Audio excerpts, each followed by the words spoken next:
Hola a todos, sean bienvenidos al webinar Sepsis en el paciente crítico, impacto de los paneles sindrómicos en el diagnóstico y tratamiento, desarrollado en el marco del prelanzamiento del curso Multiresistencia 2024, infecciones por microorganismos multiresistentes en el paciente crítico, el cual es organizado por la Red de Educación Médica Continua en Iberoamérica, junto a la Asociación Mexicana de Infectología y Microbiología Clínica, MINC, y la Sociedad Brasilera de Infectología, SBI, con el patrocinio científico de la Sociedad Española de Infectología y Microbiología Clínica, SEINC.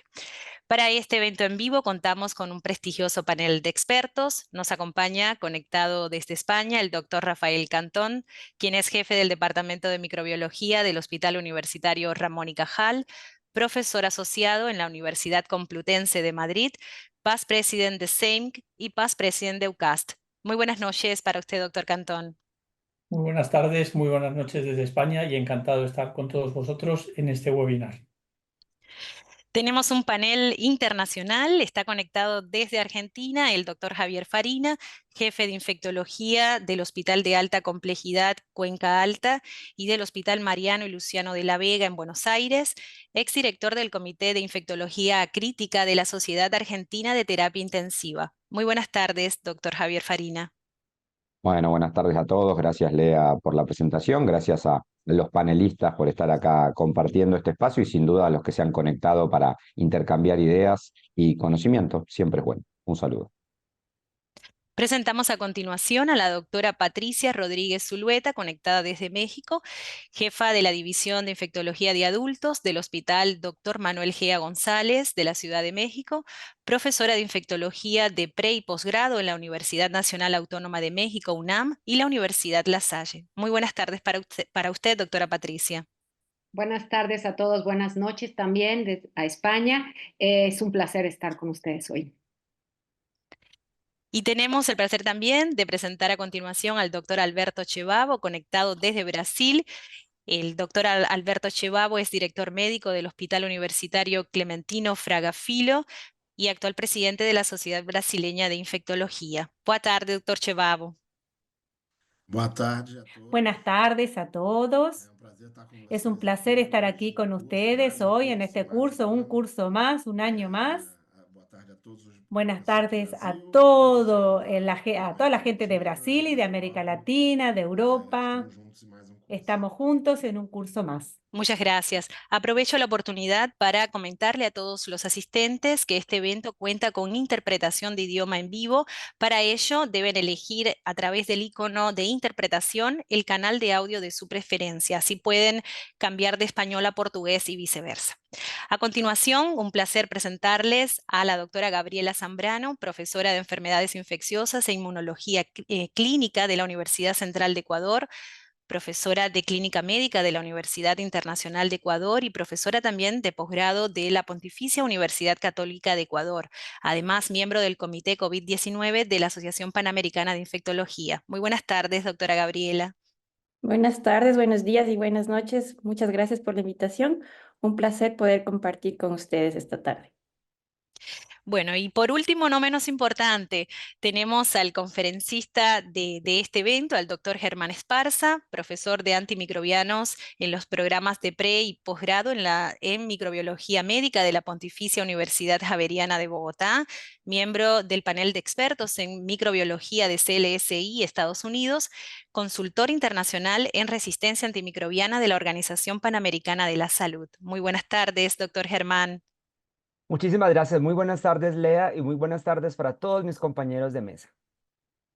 Bueno, hechas las presentaciones, a continuación dejamos con la palabra al doctor Germán Esparza, quien va a compartir pantalla para comenzar con la conferencia prevista acerca del impacto de los paneles sindrómicos en el diagnóstico y tratamiento de la sepsis en el paciente crítico.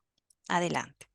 Muchísimas gracias, Lea. Muy buenas tardes para todos. Yo los saludo desde Bogotá, Colombia. Aquí son las 3 de la tarde y vamos a conversar entonces sobre el impacto de los paneles sindrómicos en el diagnóstico y tratamiento de la sepsis en el paciente crítico.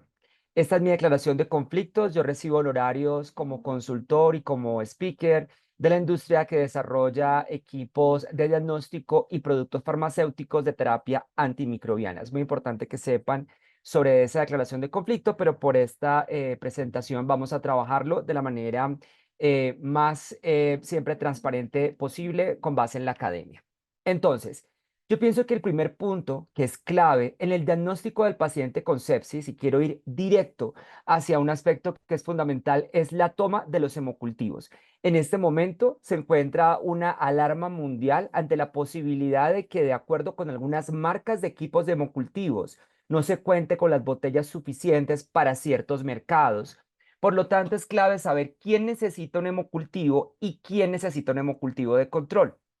Algunas de las condiciones: neutropenia febril, fiebre de origen desconocido, sospecha de infección endovascular, sospecha de endocarditis infecciosa, sospecha de sepsis, colangitis, absceso piogénico hepático, neumonía complicada, infección de piel y tejidos blandos complicada, meningitis, osteomielitis vertebral, pielonefritis, artritis séptica y leucocitosis no explicada. Aquí quisiera hacer como un resumen de la aproximación al diagnóstico de la sepsis, la bacteriemia y la fungemia utilizando las pruebas que tenemos disponibles en el laboratorio.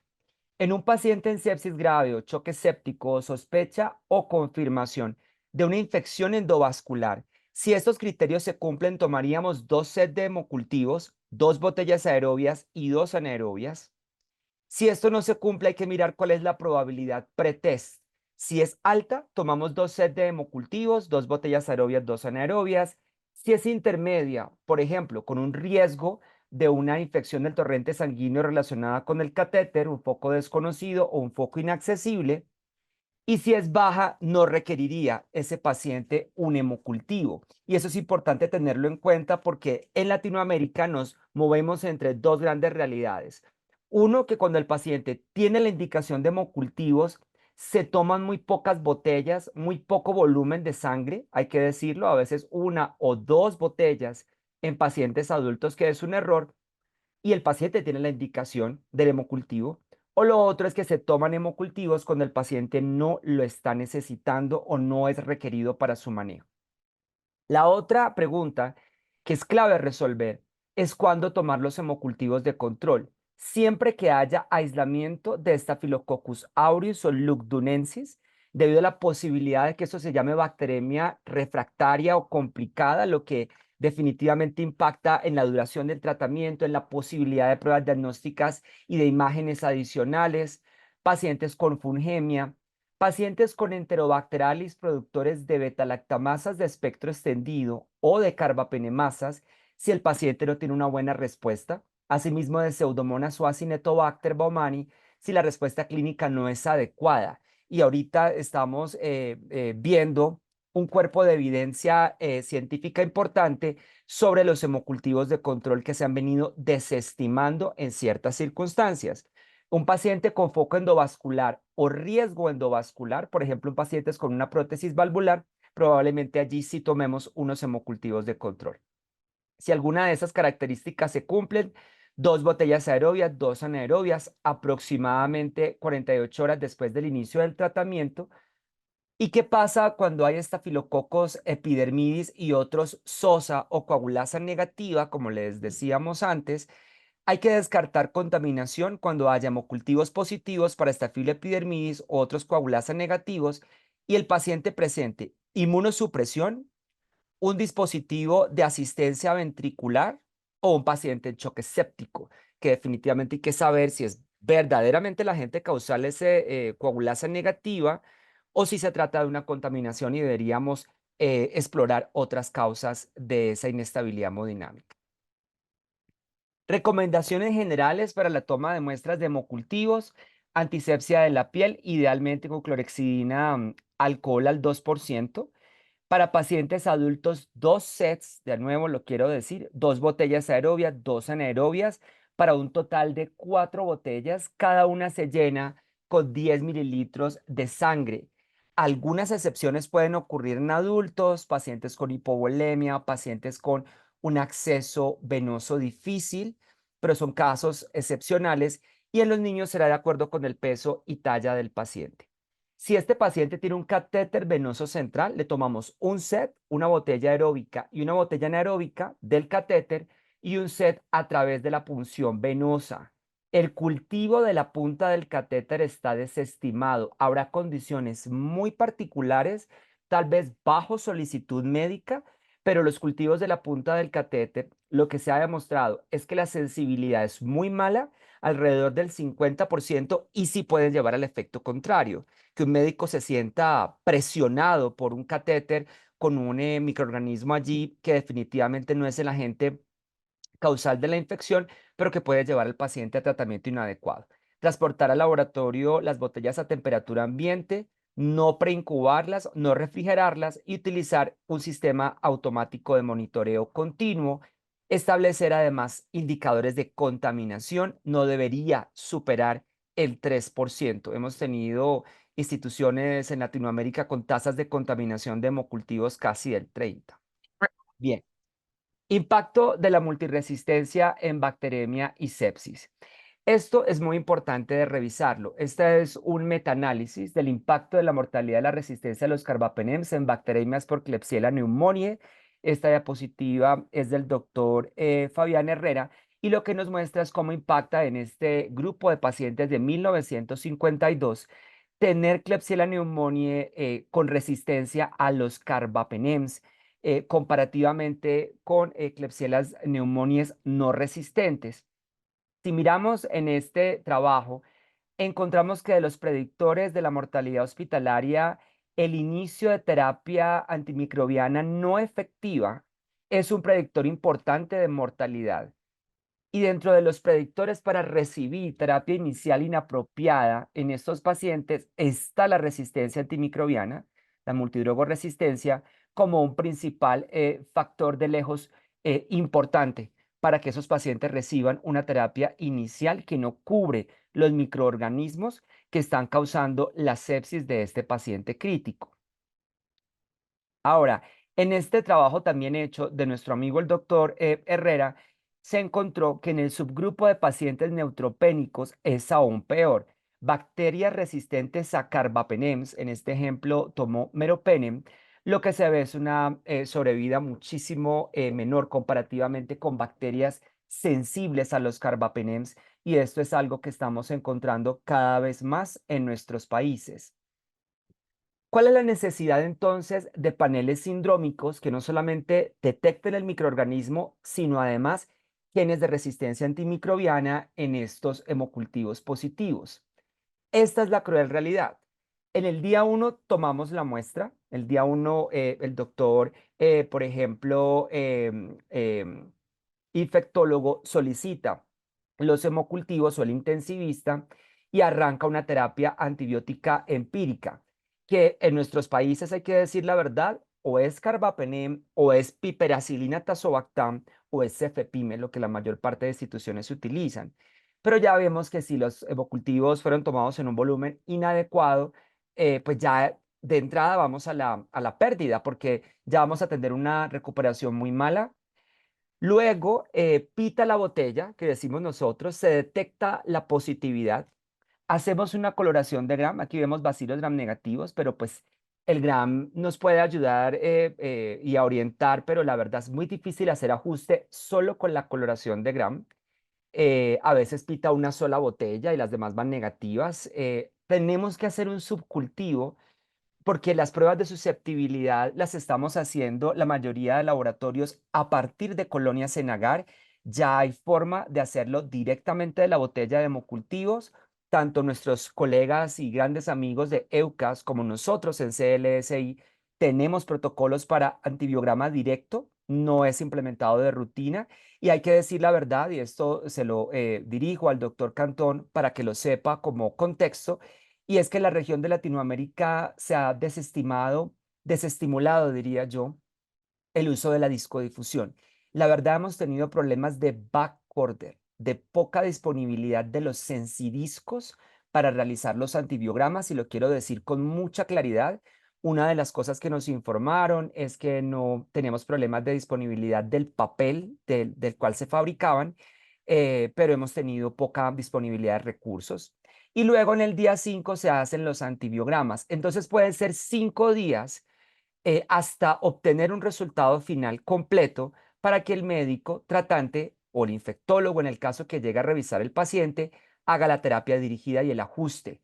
La terapia empírica inapropiada aumenta hasta 5 veces la mortalidad y un 25 o 40% de pacientes recibe terapia inapropiada. Ahora, lo otro que debo decir, esto depende mucho de los turnos de trabajo en los hospitales. Hay centros de Latinoamérica que solo hacen microbiología por las mañanas de lunes a viernes. Entonces imagínate si pita un hemocultivo en la noche, si ocurre un fin de semana, si además es feriado, entonces los hemocultivos se pueden tardar 7 a 10 días en algunos centros.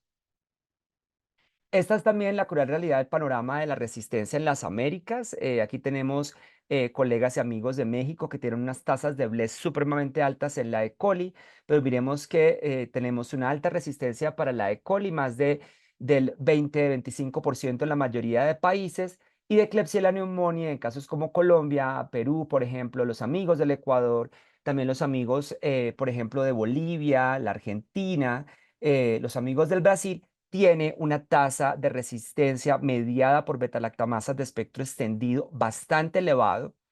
Nosotros publicamos este trabajo ya en 2020, tenemos que actualizarlo, sobre la circulación de carbapenemasas. La realidad es que en este momento es crítico, no solamente en los países continentales, también en las islas del Caribe. Yo he estado en Barbados trabajando, he estado en Tobago y Trinidad trabajando y en Dominicana, y la situación es crítica. Tenemos KPC moviéndose por todos los países, pero sobre todo hay que decirlo, las carbapenemasas de clase B, en particular NDM, que todos recordamos que la historia de NDM arrancó con nuestros amigos de Guatemala en Latinoamérica y empezó a diseminarse, se ha convertido en el verdadero dolor de cabeza. ¿Por qué? Porque la mayoría de las guías de tratamiento de las NDM involucran Astronam combinado con ceftazimia y Vivactam o cefiderocol en algunas guías, pero primero, cefiderocol no está para uso de rutina en Latinoamérica y hay varios países de la región, como México, por ejemplo, los amigos de Ecuador y algunos sitios en Centroamérica que no tienen Astronam para uso de rutina. Entonces, esos pacientes quedan con polimixinas muchas veces. Entonces, tenemos varios tipos de paneles sindrómicos. Aquí tenemos un ejemplo. Este se llama Sepsis Flow Chip. Detecta en bacterias gram positivas, estreptococos, estafilo, enterococo y listeria. En gram negativos, esteno, Serratia marcescens, E. coli, Klebsiella, Morganella, Proteus, Acinetobacter, Pseudomonas y meningococo y Candida albicans. Adicionalmente, el sistema detecta MECA, BANA y BAM-B, y los genes de beta-lactamasas más frecuentes, CTX, SHIF, KPC, NMC, IMP, BIM, NDM, etc.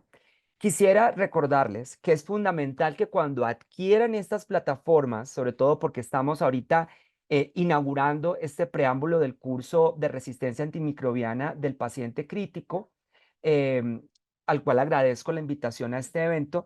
Es muy importante decir que usted necesita conocer su epidemiología local. Mirándolo fijamente con mis lentes, uno encuentra que hay algunas betalactamasas que tal vez no son las más frecuentes en mi área o que algunas no me dan información completa. Yo no sé si esas SHIF y esas TEM pueden ser BLEAS o BLES de espectro ampliado o extendido. Algunas pueden ser cromosómicas en algunas especies. Este es otro panel, este se llama VeriGene. Este trae 2 cartuchos por separado, uno para gram positivos y uno para gram negativos, lo cual hace que necesitemos una coloración de gram. Desde allí también es cierto decirlo, el gram, algo tan básico como la coloración de gram, es de mucha ayuda, pero requiere entrenamiento y control de calidad. Y este panel nos detecta en gram positivos, estafilo, estrepto, enterococos, Streptococcus anginosus, en genes de resistencia MECA para estafilococos y BAN-B de los enterococos. En gram negativos, E. coli, Klebsiella pneumoniae, Oxytoca, Pseudomonas, Serratia. Genes de beta-lactamasas, ahí tenemos el CTXM, que todas las CTXM hasta el momento son BLES, y las 5 principales carbapenemasas. Y tenemos Film Array, este es otro ejemplo que les quería traer. Tal vez este es el más utilizado en la región de Latinoamérica. Se monta con 200 microlitros de hemocultivo positivo y detecta en gram positivos Enterococcus fecalis, Difficium, Listeria, Staphylo, Streptococcus, incluyendo betamolíticos y neumonía. Recordemos que tenemos ahorita en Latinoamérica y en otras regiones del mundo algunas alertas por circulación de Streptococcus beta hemolíticos de alta virulencia. Entonces, esto es clave. Aparte de eso, la CLSI también me encomendó revisar los aislamientos resistentes de Streptogalactia a la penicilina, a ver qué recomendación vamos a dar nosotros en Estados Unidos. En gram negativos, enterobacterales, Acinetobacter, meningococo, pseudomonas, Stenotrophmonas maltophilia, también detecta salmonela. En hongos, todas estas especies de Cándida y Criptococo, entre las especies de hongos incluye también Cándida auris, y genes de resistencia tenemos MEC-A, MEC-C para estafilo, Van-A y Van-B de los enterococos, las 5 principales carbapenemasas, el CTXM de las BLES y el MCR1 de la resistencia plasmídica y transferible a las polimixinas. Es fundamental, queridos amigos, que existan protocolos de a quién le hago este panel y a quién no. Por ejemplo, en pacientes hospitalizados de las unidades de cuidado intensivo con hemocultivos positivos para bacilos gram negativos, con la resistencia que yo tengo en mi hospital, con la alta endemicidad de carbapenemasas, yo no puedo darle espera.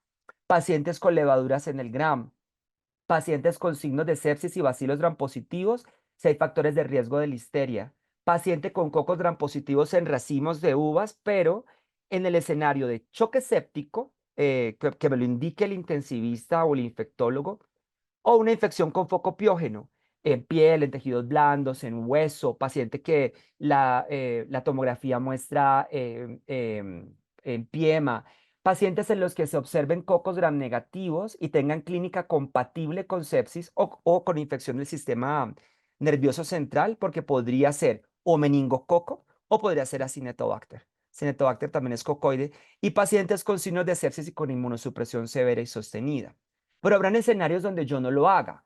Una señora que tiene una pielonefritis, que tú la recibes en el servicio, que se le arranca un tratamiento adecuado. En Colombia muchas veces sería un aminoglicósido o ertapenem, porque tenemos una alta circulación de beta-lactamasas de espectro extendido aún en la comunidad.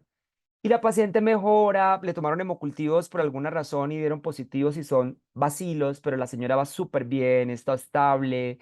Conversamos eso con el médico y probablemente no le voy a hacer un panel de estos. Entonces aquí vemos un resultado, vemos Enterobacteralis, Klebsiella pneumoniae y aquí el gen de resistencia. Así es como me lo da el resultado, este tipo de plataformas, y ahí tenemos entonces la información completa. Esto ya le permite a los clínicos tomar decisiones que podemos discutir ahora en la mesa redonda, con una CTXM positiva, tal vez cefalosporinas de la tercera y cuarta generación, piperacilina tazobactam, que es súper controvertido, doctor Cantón, y que ustedes han sacado recomendaciones, y USCAS también, y nosotros vamos también a movernos sobre eso. Ya una detección nos da bastante información. Lo que nosotros estamos haciendo es utilizando los sistemas de información. Es increíble que ya año finalizando, para mí ya 2024 y en 2025, no aprovechemos estas tecnologías y los software. Entonces, cuando tenemos resultados como este, por ejemplo, una Klebsiella pneumoniae que da CTXM y KPC, nosotros sacamos una ventana dentro del panel de la plataforma que dice CTXM es una BLE y confiere resistencia a estos y aquellos antibióticos. KPC es una carbapenemasa que hidroliza todos, incluyendo Astronam. La sugerencia desde el PROA sería este cubrimiento. ¿Por qué? Porque le cubre los dos, menor mortalidad, buena penetración, bueno, en fin. Se coloca la argumentación y le colocamos la guía. Es nuestra guía, nuestra referencia aquí en Colombia, y debemos hacer la intersección siempre con control de infecciones para evitar la diseminación y los brotes. ¿Cuál ha sido el impacto de estos paneles? Este trabajo, que es del doctor Michael Satlin, hecho en Cornell en Nueva York, pero fue un estudio multicéntrico con centro de referencia en Cornell, encontraron que si a los pacientes con bacteremia que tenían una prueba de estas de diagnóstico sindrómico positivo para KPC, se les colocaba el antibiótico adecuado, en menos de 24 horas de haberse detectado esa positividad, la mortalidad podría ser 0. que si ya se pasaba el tiempo, y miren lo interesante, porque uno está acostumbrado al margen de tiempo de 3 horas, 6 horas, aquí fueron 24, y ya si el tiempo se prolonga, la mortalidad comienza a aumentar, y obviamente en el brazo de polimixina, su aminoglicósidos, pues es que son antibióticos subóptimos, no se ve ese efecto. Igual, es un N pequeño, es verdad, pero mostró unos datos bastante interesantes. A veces se encuentran cosas raras. Por ejemplo, uno puede tener un panel de sepsis, un panel sindrómico. En este ejemplo detectamos 3 bacterias, Enterobacter cloaci, Escherichia coli, Klebsiella pneumoniae y el gen CTXM. Este paciente estaba en tratamiento, por ejemplo, con piperacilina tazobactam. Y una vez se obtienen los resultados del cultivo en el plato, en el medio sólido, solo creció el Enterobacter cloaci. Y uno dice, bueno, ¿y qué pasó con los demás? Entonces, 2 consejos clave. Uno, cuando haya multidetección, sembrar en un agar cromogénico que le ayudan a buscar varios tipos de colonia y tener presente si el paciente estuvo expuesto a antibióticos, porque eso puede negativizar algunos de los microorganismos. Recuerden que esto detecta ADN, no sabemos si está vivo o muerto. Esto me parece que es clave comentarlo y siempre mirar si fueron 1, 2 botellas tomadas, etcétera. Miremos este otro caso. Una Pseudomonas aeruginosa detectado con el panel sindrómico en sepsis en un paciente crítico, pero no detecta ningún gen de resistencia. No detecta las 5 principales carbapenemasas, por ejemplo. Entonces, ¿qué antibiótico utilizar acá? Si el paciente estaba con meropenem, seguir el meropenem. Entonces, aquí es donde es clave utilizar la epidemiología local. ¿Qué tengo yo? ¿Cómo son mis pseudomonas? Las que no tienen carbapenemasas, ¿cómo se comportan? Porque aquí les voy a mostrar a continuación el antibiograma. Entonces, miren lo interesante. En el antibiograma resultó sensible a ceftabivactam, a ceftolozano, resistente a los carbapenems, a la ceftazidima. Y aquí empiezan los infectólogos acá en Colombia a pelear conmigo entre ceftazimia, avibactam y ceftolozano, tazobactam. Lo que nosotros hacemos es un carba-NP. Yo quiero estar seguro de que esto que estamos viendo no es una carbapenemasa. El panel me está diciendo que no es ninguna de las 5 principales. ¿Y qué tal alguna otra? Una SPM que circula con los amigos del Brasil, alguna variante de las conocidas, pero que no está dentro del panel. Así que una prueba rápida, como carba-NP, si da negativo, en Colombia el tratamiento sería ceftolozano tazobactam. Y lo otro, también hemos encontrado, esto es de la vida real de mi hospital, me disculpo por las cosas que uno encuentra aquí, Escherichia coli con KPC detectado. Cuando los médicos ven esto, en mi hospital arrancan ceftazimia y avibactam con un segundo antibiótico, porque es terapia semidirigida. Nosotros ya hemos tenido aislamientos resistentes a ceftabivactam en Colombia, por lo tanto, si no vemos la sensibilidad, los infectólogos arrancan terapia combinada, luego lo ajustan. Y cuando llega el antibiograma, vemos la belleza. Entonces, sensibilidad a cefalosporinas, inclusive de primera generación. Y uno dice, ¿qué pasó aquí? Puede ser, el gen sí está, pero no transcribe. El gen sí está y transcribe, pero el transcrito, el producto del gen, la beta-lactamasa, no es activa, o hay muy pocas copias en el plásmido, o hubo un error también técnico aquí en el montaje, pero algo pasó. Yo considero que sería prudente, porque ya hemos tenido la experiencia de que son esos mecanismos inducibles que se pone el antibiótico y la bacteria empieza una alta producción de la beta-lactamasa.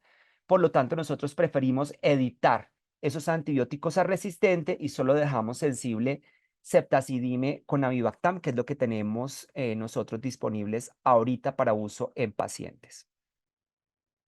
En resumen, para abrir la discusión y también darle paso a nuestros amigos que se conectan en esta tarde-noche, los paneles sindrómicos son una gran ayuda, es cierto. Su uso debe ser establecido por protocolo para lograr el máximo beneficio, bajo el concepto o la sombrilla del Diagnostic Stewardship, la prueba adecuada para el paciente que lo requiere.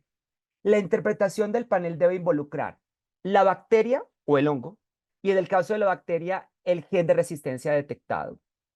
La epidemiología local, nosotros sacamos por aparte nuestras carbapenemasas y le miramos a ese subgrupo cómo es la resistencia, y la disponibilidad de antimicrobianos con espectro para ese mecanismo de resistencia que yo tengo en mi hospital, en el formulario, en la farmacia que me puede ayudar. Y lo otro que es clave, un canal de comunicación asertiva entre el laboratorio y el área médica y aprovechar los sistemas de información. Y hay que decir la verdad, o sea, tanta cosa que hay ahorita con la inteligencia artificial, yo sí quisiera que todas estas estrategias se pudieran robotizar para facilitarnos el trabajo, pero no es posible que muchos de estos resultados se quedan en el laboratorio o se quedan en el servicio y no se toman acciones. La única forma es que se tomen acciones en tiempo real de antibióticos adecuados y que el PROA como comité pueda ir e intervenir y hacer los ajustes que sean requeridos para disminuir la presión selectiva en la era de la multiresistencia. Muchísimas gracias por su atención. Eso era lo que quería comentarles en este ratito y vuelvo con los moderadores para continuar la sesión. Muchas gracias. Excelente, muchas gracias al doctor Germán Esparza por esta magistral presentación. Tenemos a los miembros del panel en línea. Aprovecho para saludar a los colegas que se han ido sumando. Tenemos en sala cupo lleno con 500 personas conectadas en simultáneo y desde YouTube ya más de 100 también nos están siguiendo.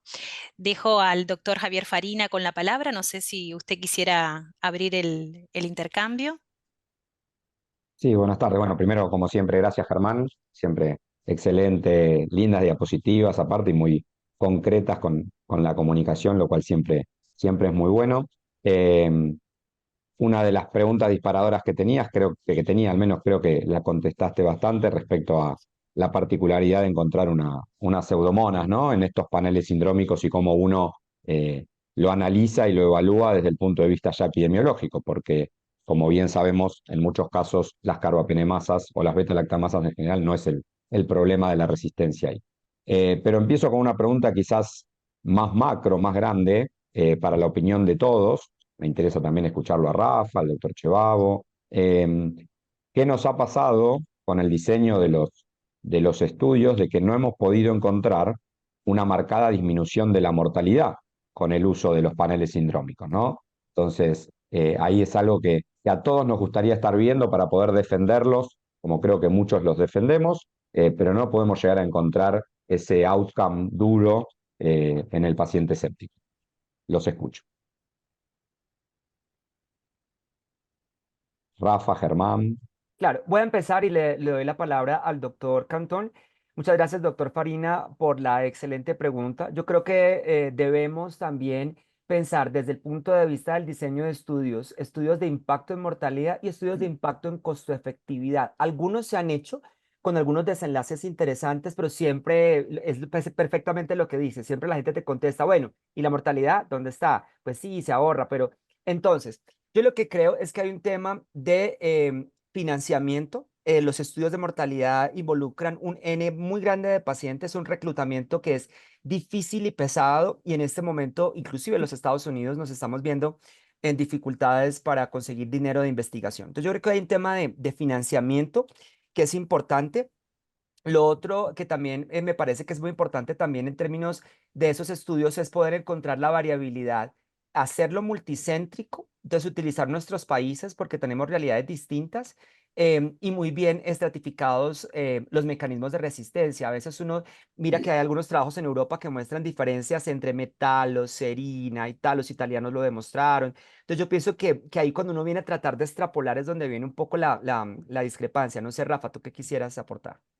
Bueno, muchas gracias Germán por la presentación que has hecho. Excelente como siempre y sobre todo muy didáctica.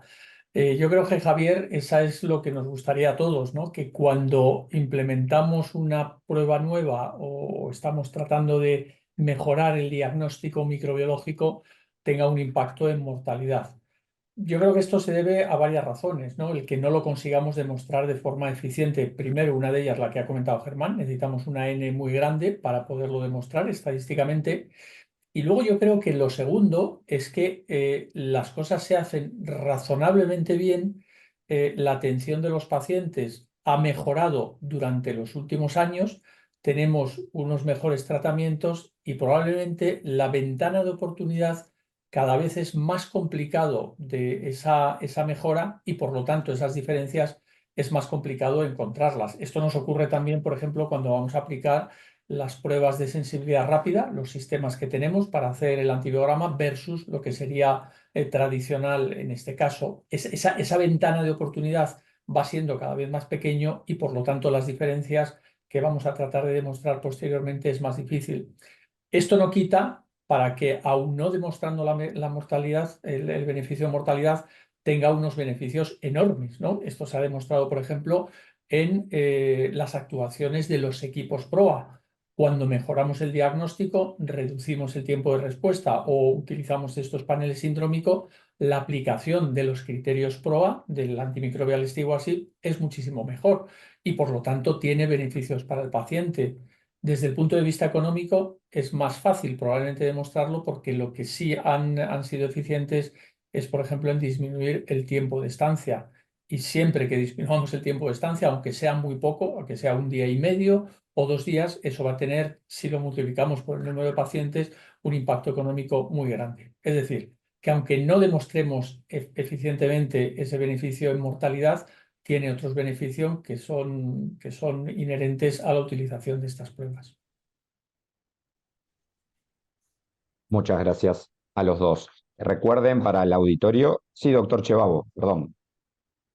Eu gostaria de fazer uma outra observação. Quiero hacer otra observación porque hay algunas cosas importantes a decir. La interacción entre el laboratorio y la práctica clínica, porque a veces tenemos un resultado rápido de un panel y necesitamos esas informaciones llegan para el médico y que el médico las tome la decisión de hacer alguna modificación en la terapia o reducir, aumentar el espectro o parar con algún antibiótico. Entonces, muchas veces ese es uno de los grandes problemas en la práctica clínica, tener un resultado y la respuesta del médico a la hora de tratar no va a ser tan rápida, porque a veces no hay una estructura de información adecuada para que el médico reciba las informaciones o las recibe y no tiene un protocolo que modifique. A veces está la autorización del médico existente para poder modificar la medicación. Eso puede también causar una pérdida de la ventana de oportunidades y con eso no vamos a tener tanto impacto en algunos estudios, por ejemplo, o en algunas investigaciones importantes. Claro que hay otras cuestiones que ya se expusieron aquí, pero esa cuestión de tener un protocolo definido para hacer, qué hacer con esos resultados que salen rápidamente, más que los métodos tradicionales, es muy importante para hacer esos estudios y ser utilizados al final con el paciente. Y en la práctica clínica también, en el día a día, lógicamente. Sí, doctora Gabriela, ibas a comentar algo. Sí, en este sentido, darle toda la razón al doctor Germán y al doctor Shivabo en que hay un punto en que la epidemiología local es muy diferente de país a país y que hay protocolos empíricos justamente por eso que difieren entre PROA y PROA. Entonces, por ejemplo, esto que ha mencionado Germán en cuanto a tu experiencia, que yo sé que es enorme, nosotros tenemos mucho el fenómeno de mismatch entre el antibiograma, por ejemplo, y las pruebas genotípicas. Entonces, lo que se ve en la UCI contra nuestros PROAs de bacteremias, vemos que en UCI utilizan una especie de PROA o PROA prototipo basado en los paneles de detección molecular.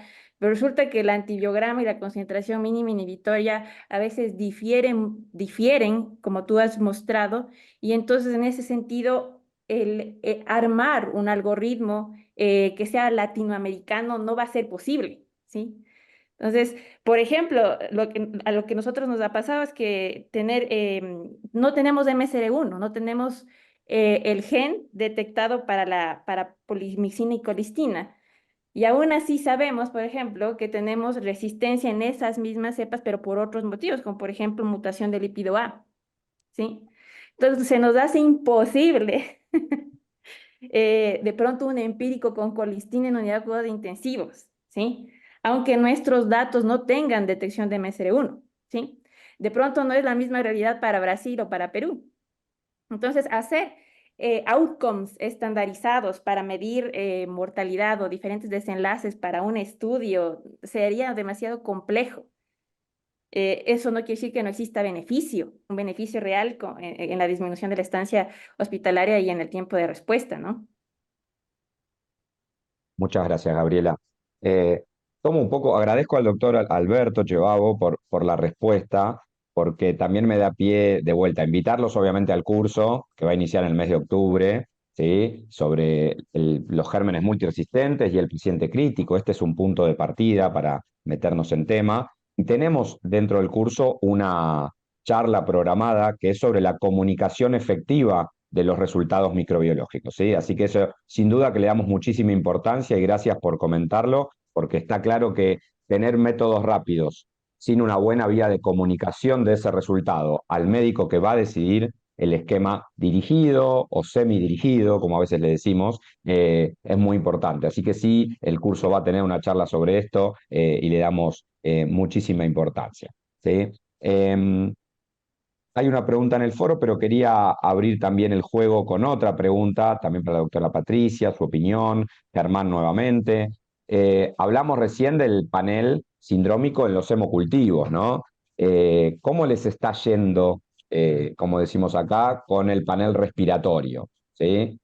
Nosotros, en las neumonías asociadas a la ventilación mecánica, donde disponemos de panel sindrómico, hemos reducido significativamente el uso de empírico, prácticamente no usamos tratamiento antimicrobiano empírico, sino que como el resultado es de la muestra en forma casi directa, esperamos ese resultado del panel sindrómico para hacer un tratamiento semidirigido, pero nos hemos encontrado con esos resultados de múltiples gérmenes y múltiples genes de resistencia y empezar a decidir cómo abordarlos nos está siendo bastante complejo.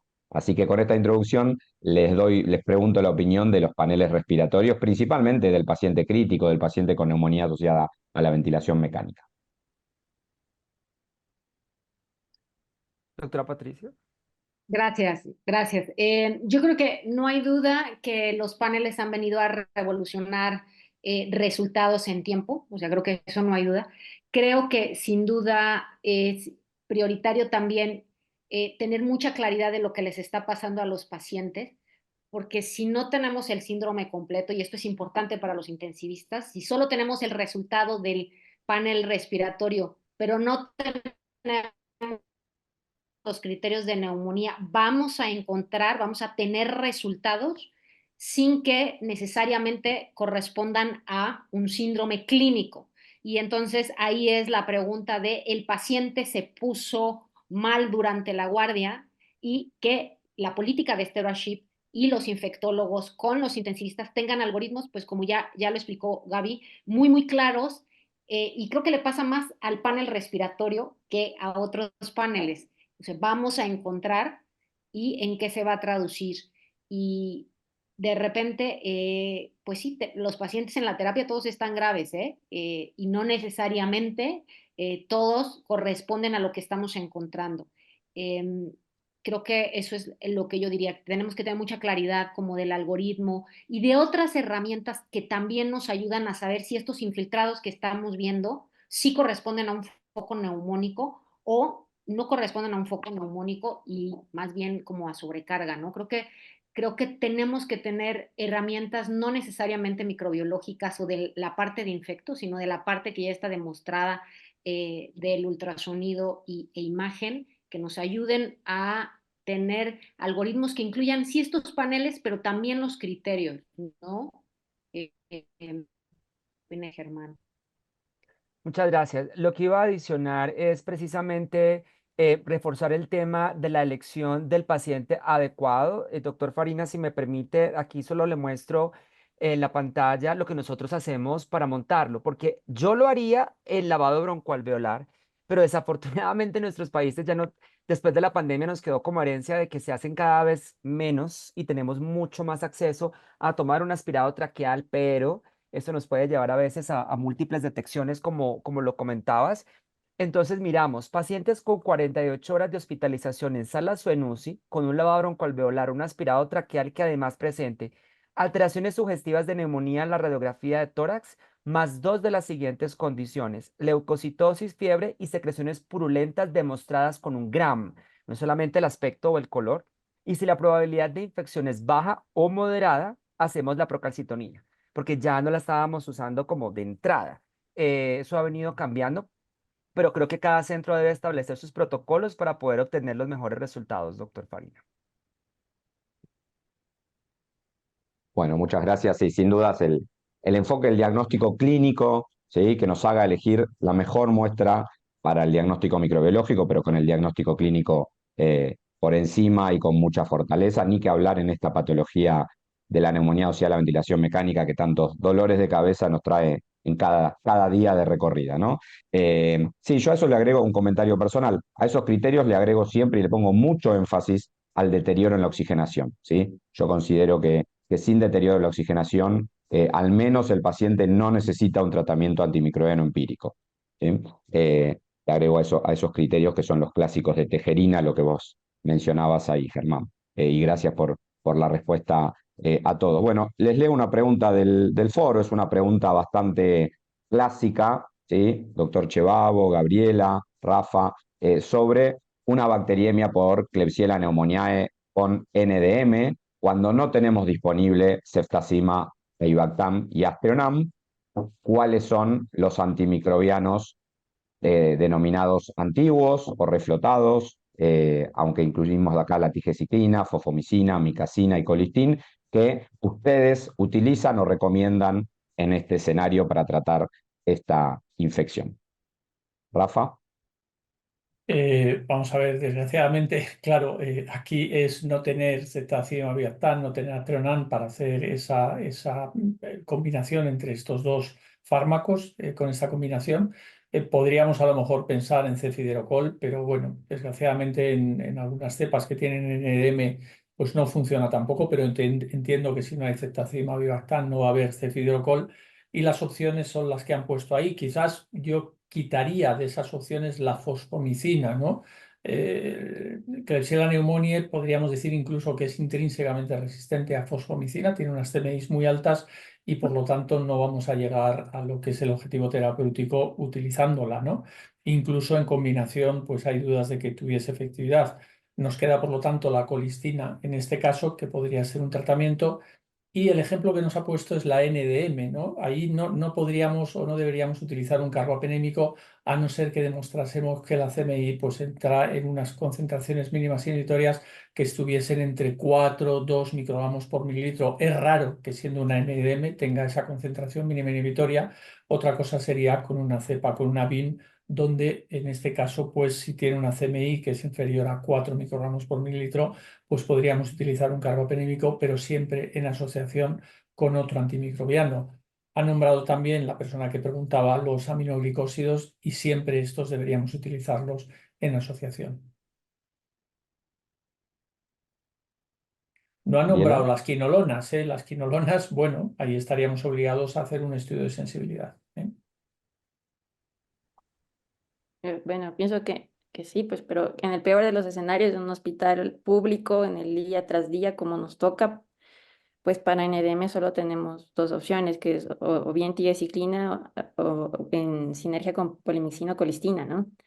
Teniendo en cuenta mi situación particular, nosotros teóricamente no tenemos NDM, mejor dicho, no tenemos MSR1 en nuestros aislamientos, pero sin más herramientas, sin tener cetazima y Vivactam, muchas veces en el público, Germán lo sabe, más Astronan, pues iniciamos tigaciklina más colistina como empírico, ¿no? Y esto está en guías de ECMID, ¿no? Si el paciente no tiene sepsis y tenemos un EDM, pues podemos utilizar los esquemas antiguos con tasas modestas de éxito, pero altas de mortalidad.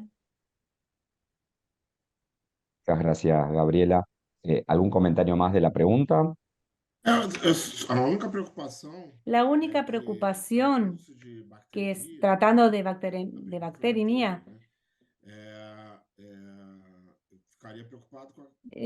estaría preocupado con la concentración, esa, porque tiene una concentración baja Y en este caso prefiero usar, a pesar de ser un esquema diferente, colestina y abicacina, o si hay otra opción que tuviese una concentración un poco mejor. Sería bueno eso en el caso de que sea bacteremia aislada, o tal vez la podríamos usar sí, con combinación con otras drogas, dependiendo la concentración de al menos las otras drogas que tengan una concentración mejor. Gracias, doctor Chevavo. También de acuerdo con la tigeciclina y su poca concentración en sangre o su rápida distribución, ¿no? Su amplio volumen de distribución y su rápida distribución por fuera del plasma. Pero sí, es la realidad de muchos centros, ¿no? De Latinoamérica, el no contar, al menos no contar en forma permanente y persistente con ceftazima, ivactam, astronam y otros de los nuevos antimicrobianos. No sé si alguno del panel tiene alguna pregunta para Germán. Hay algunas preguntas igual en el foro. Ahí la doctora Patricia. Sí, Patricia, Sí, estás, ahí está. sí, ya. Gracias. Yo quisiera preguntarle a Germán de los paneles que nos mostró, si él encuentra algunas diferencias, digamos, nos está escuchando muchísima gente, ¿qué tendrían de sepsis flow, de film array, de Berry Jane? ¿Cuál escogería? ¿Cuál diría que en el día a día pudiese tener una ventajita sobre otro o no? Mira, eso es una muy buena pregunta, querida Patricia. Yo pienso que lo más importante es mirar la epidemiología local y el tipo del paciente al cual se lo vas a aplicar. Si yo miro de lo que tenemos disponible, al menos en nuestros países de región andina, que aquí tenemos también a Gabriela, uno lo que encuentra generalmente es que FilmArray es el que te da la mejor cobertura de la mayoría de microorganismos. Tiene la ventaja de incluir estenotrofomonas, que se nos ha vuelto complejo ese microorganismo en algunos sitios, las 5-carbapenemasas. Yo espero, querida Patricia, que se haga una actualización de esa versión para una versión superior que, por ejemplo, remueva este MCR1 e incluya tal vez otros genes. De todas maneras, a todos les faltan cosas, pero yo creería que FilmArray en el momento para nuestro mercado de las necesidades de nuestro país es el que nos da una mejor cobertura. Y yo espero de ellos también una actualización posterior. Berry Jane va a tener, primero no lo tenemos disponible en la región andina en algunos países y va a requerir un gran primero y tiene menos targets. Y Sepsis Flow también es muy bueno, hay varias versiones. Pero en términos de automatización y tiempo al resultado, que es lo otro, querida Patricia, doctora Rodríguez, esto es clave, nos da un resultado más rápido para el momento FilmArray comparativamente con los otros. Gracias, Patricia y Germán. Ahí le doy la palabra a Rafa, que tenía alguna pregunta. Sí, Les bueno, recuerdo a los oyentes, a los presentes acá en el Zoom, que este es el puntapié inicial para el curso de multiresistencia en el paciente crítico y el paciente séptico que iniciamos en el mes de octubre. Obviamente que los esperamos a todos para ampliar nuestro intercambio, porque no deja de ser un intercambio para todos. Yo aprendo con cada Zoom y cada charla que tenemos y cada una de estas preguntas. Rafa. Sí, bueno, Germán, nos has comentado bueno, la utilización de los paneles sindrómicos en sepsis. Has hecho también comentarios en neumonía, pero sí me gustaría si puedes hacer algún comentario de dos cuestiones. Una sería el panel de meningitis, es decir, cuál sería para ti la situación ideal. Y luego, cada vez se están publicando más trabajos de la utilización de los paneles sindrómicos fuera de ficha técnica. Esto puede tener una ventaja, pero también puede tener un peligro, ¿no? Entonces me gustaría que nos dieses también tu opinión en este sentido. Claro que sí, doctor Cantón. Sobre lo primero, que es el panel de meningitis, me parece que es un panel fundamental y nosotros lo realizamos en pacientes, como lo decía el doctor Farina, que tengan diagnóstico clínico de infección del sistema nervioso central. Nosotros al principio, doctor Cantón, cuando nos llegaron, tú sabes que hay una curva de implementación, los hacíamos solos y el citológico, citoquímico nos daba algo de que pudiera haber una infección del sistema nervioso central, la glucosa, etcétera. Pero hemos encontrado, sobre todo en el escenario de pacientes pediátricos, que el líquido cefalorraquídeo se ve absolutamente normal con una detección viral. pero el paciente está en ceftriaxona, ampicilina, vancomicina, ciclovir, dexametasona. Entonces, en el escenario de meningitis, en un paciente que clínicamente, con una buena evaluación clínica, tenga la sospecha de una infección del sistema nervioso, punción lumbar y lo hacemos. Recordemos que no se hacen esos paneles en líquido cefalorraquídeo de catéter de derivación porque no está indicado para aislamientos que sean posquirúrgicos. Y lo otro, respecto a lo que comentabas del uso fuera del label de estas tecnologías, mi recomendación es de muchísimo cuidado. Usted puede hacer lo que usted quiera. Ahorita la FDA le puso una camisa de fuerza a los laboratorios de los Estados Unidos porque prácticamente eliminó muchas de las pruebas desarrolladas por el laboratorio y varias de esas validaciones, pero es muy importante validarlo. La validación no es un proceso sencillo, ya hay varias publicaciones, pero eso requiere un N de microorganismos, una inversión en costos y una persona que entienda de validación de métodos. Porque imagínate colocarle muestras no adecuadas. Nosotros hemos tenido, ya no se ve tanto, pero teníamos, por ejemplo, muestras como secreciones en estos paneles moleculares, o a veces se colocaban cosas que podían inhibir la PCR y la gente tomaba decisiones con ellas y decisiones graves como de intervenir o no intervenir quirúrgicamente a un paciente, Rafael. Entonces yo sería de mucho cuidado. A veces puede ser una ventaja si lo validas, pero podría ser una espada de doble filo si se coloca una muestra inadecuada y da un resultado que no podrías interpretar. Completamente de Muchas acuerdo, gracias. Germán. Muchas gracias. Sí, muchas gracias y muy interesante, sin ninguna duda. El panel de meningitis es un panel que particularmente me gusta mucho en el contexto de PROA. Es una gran intervención que disminuye rápidamente el uso de antibacterianos, más que nada con la identificación viral, ¿no? Nos pasa creo que a todos en la práctica. También estoy teniendo muy buena experiencia con el panel de infecciones articulares. Me parece un panel también muy interesante para artritis séptica de la comunidad, justamente por lo mismo. Y respecto a la última parte, un comentario personal. En el Congreso de Infectología Argentina, ahora en el próximo mes, vamos a presentar nuestra experiencia con el uso off-label del panel de hemocultivos en meningitis postquirúrgica. ¿Sí? La verdad que una linda concordancia con un N bajo, como vos decís, Germán, que es difícil encontrar un N que genere validación. Yo creo que el N nuestro no lo genera, no genera validación. Es nuestra experiencia y como es una patología muy frecuente en nuestro centro, buscamos todas las herramientas posibles para ese diagnóstico. ¿Sí? Gabriela, ¿tenías algún comentario o pregunta? Es un poco más hacia el estado del arte que quisiera yo justamente preguntarle a Germán, porque de dentro de nuestra experiencia en cuidados intensivos, cuando ya tenemos FilmArray, sobre todo panel de sepsis, pues ya se comienza a dar el empírico lo más antes posible y tenemos sorpresas luego. Entonces, ¿cuáles serían tus consejos, por ejemplo, en cuanto a no garantizar, o sea, en tus puntos de buena práctica en cuanto a las advertencias? Por ejemplo, si de pronto detecto un CTXM y eso no significa que es sensible a la ceftriaxona, por ejemplo. O, por ejemplo, detecto una NDM, pero eso no garantiza la sensibilidad para Astronam, por ejemplo.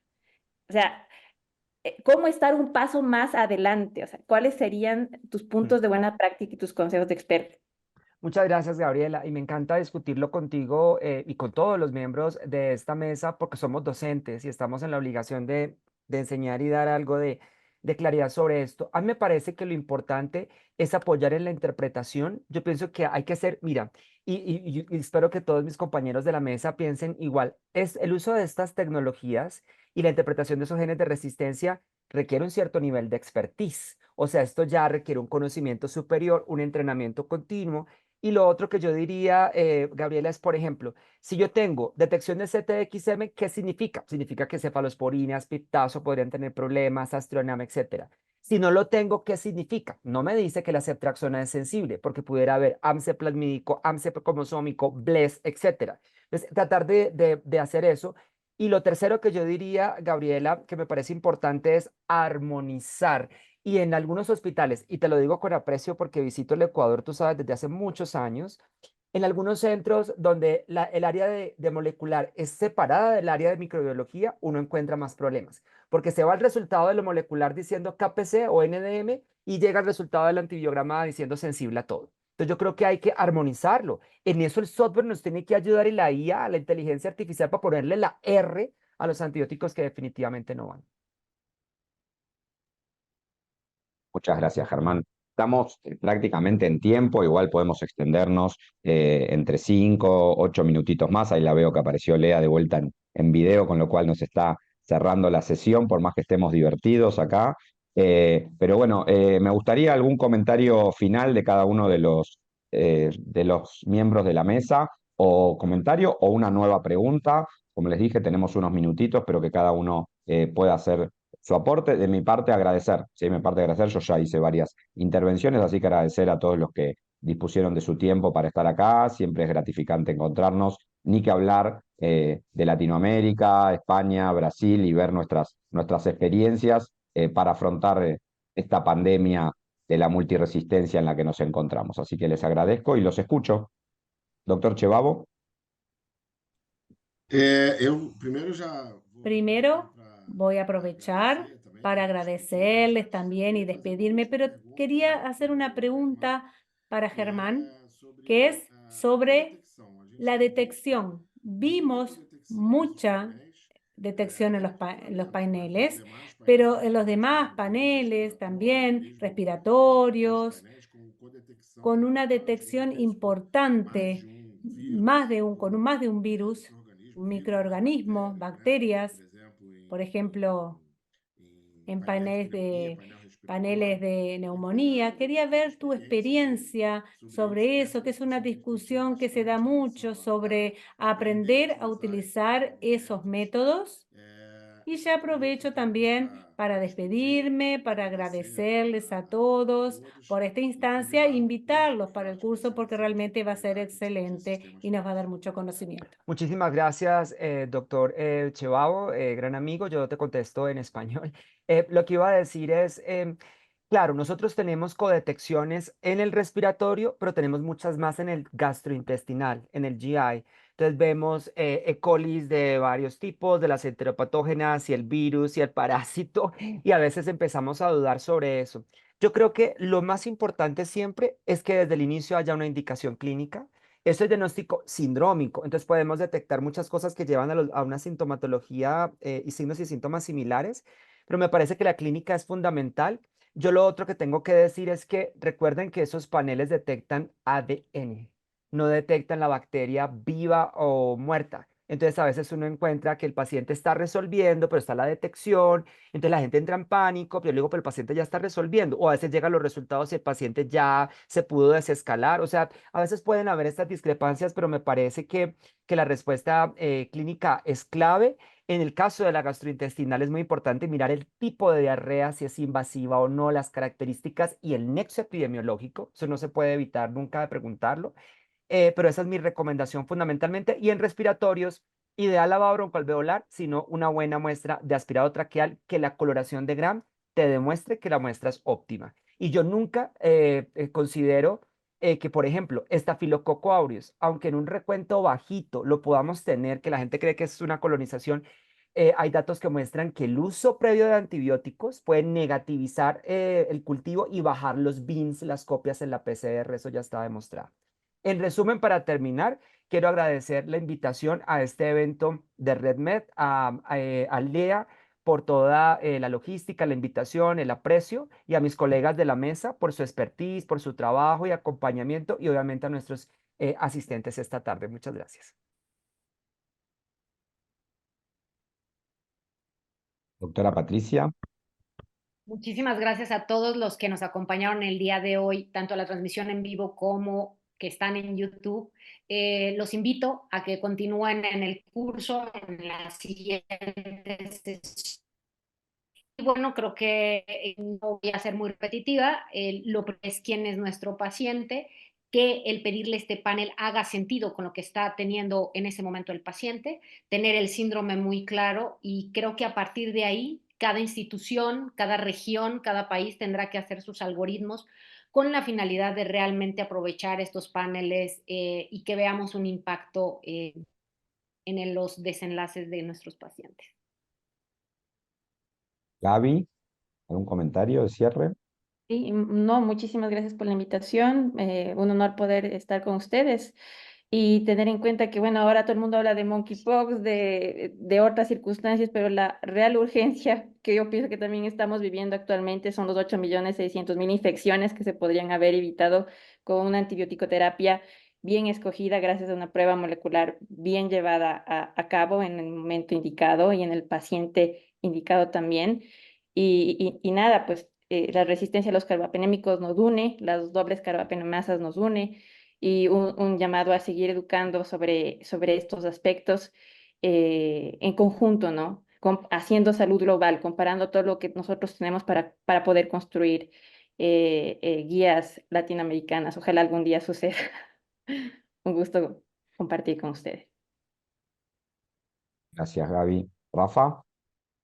Bueno, muchas gracias Javier, muchas gracias Alea por la organización del seminario y muchas gracias a Germán por esta introducción que yo creo que nos ha servido de aperitivo de lo que va a significar el curso. En el curso vamos a revisar las distintas infecciones más importantes en el paciente crítico desde la orientación diagnóstica en esa optimización del uso de las pruebas diagnósticas, lo que ahora llamamos lo que es el PRODIN, los programas de optimización de esas pruebas diagnósticas.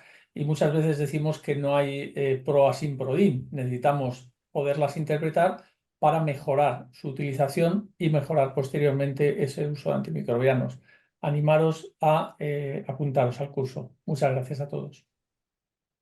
Gracias, Rafa, gracias a todos. La dejo a Lea para que haga el cierre administrativo del Zoom. Y como bien dijeron, en el curso vamos a estar infectólogos, intensivistas, internistas, microbiólogos, equipos PROA, equipos de Diagnostic Stewardship. Así que creo que va a ser muy interesante para escucharnos. Bueno, muchas gracias a cada uno de los expertos invitados a este prestigioso panel, a todos los participantes que nos acompañaron en esta hora de transmisión en vivo. Tuvimos alguna falla técnica, hoy lamentablemente no nos acompañó la tecnología y eso hizo que la redirección directa desde el YouTube cuando tuvimos los cupos llenos, costó un poco, pero bueno, los compañeros ahí trataron también de solucionar. Le pedimos disculpas a aquellos que se conectaron un poco más tarde. Dicho esto, repasar brevemente algunas consultas que se reiteraron a través del chat habilitado en el evento. Todos los asistentes a través del Zoom recibirán su certificado de participación post-evento, no tienen que hacer nada más, ya con los datos de contacto una vez que se registraron es suficiente. Y quienes nos están viendo por YouTube, sí reiterarles que es importante que nos hagan saber sus datos de contacto, nombre y apellido para poder confeccionar el certificado y enviárselos.